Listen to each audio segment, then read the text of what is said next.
लोकसभा 2024 के आंकड़ों ने सभी को हैरान तो किया ही, लेकिन अब इसी बीच लोकसभा चुनाव के बाद अब लोगों की नजर है यूपी के 10 विधानसभा सीटों पर, जिसके लिए सभी पार्टियों ने अभी से अपनी कमर कस ली और अभी से तैयारियों में जुट गए हैं।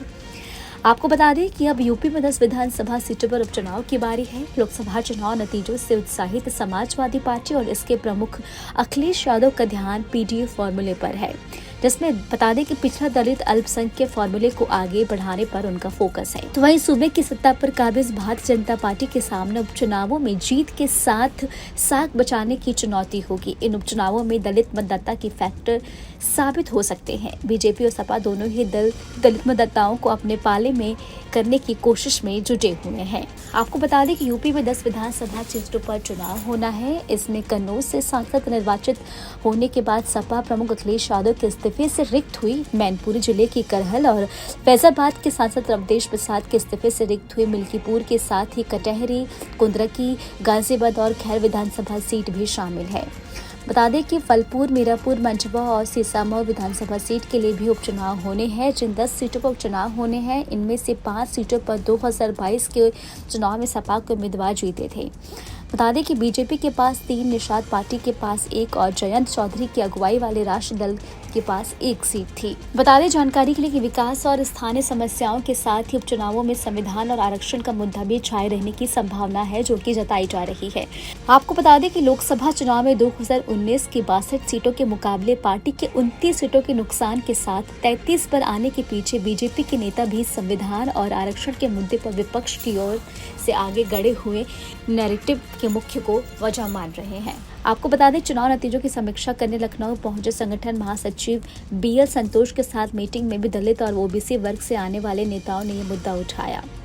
वहीं बीजेपी नेताओं ने बीएल संतोष को ये बताया कि आउटसोर्सिंग में आरक्षण का होना लोकसभा चुनाव में पार्टी की हार के पीछे की बड़ी वजह है। दलित समाज इससे आरक्षण खत्म किए जाने की दिशा में पहला कदम मान बैठा है। बता दें, विपक्ष संविधान को लेकर भी बीजेपी के खिलाफ नैरेटिव सेट करने में सफल रहा। पार्टी के नेता ये मान रहे हैं कि बीजेपी के सामने संविधान और आरक्षण के मोर्चे पर विपक्ष पर नैरेटिव से निपटने की चुनौती होगी। वहीं आपको बता दें कि जिन सीटों पर उपचुनाव होना है, उनमें जातीय गणित में भी विविधता है। मिल्कीपुर जहां दलित बाहुल्य सीट है, जहां से सपा के टिकट पर अवधेश प्रसाद 9 बार विधायक रहे हैं, तो वहीं मैनपुरी जिले की करहल विधानसभा क्षेत्र में यादव आबादी की बहुलता है। गाजियाबाद की सीट शहरी है और इसे बीजेपी के लिए अपेक्षाकृत आसान बताया जा रहा है। फलपुर में पटेल मतदाता अधिक है, तो वहीं मुजफ्फरनगर में मीरापुर विधानसभा सीट में जाट गुज्जर के साथ मुस्लिम मतदाता नतीजे तय करते हैं।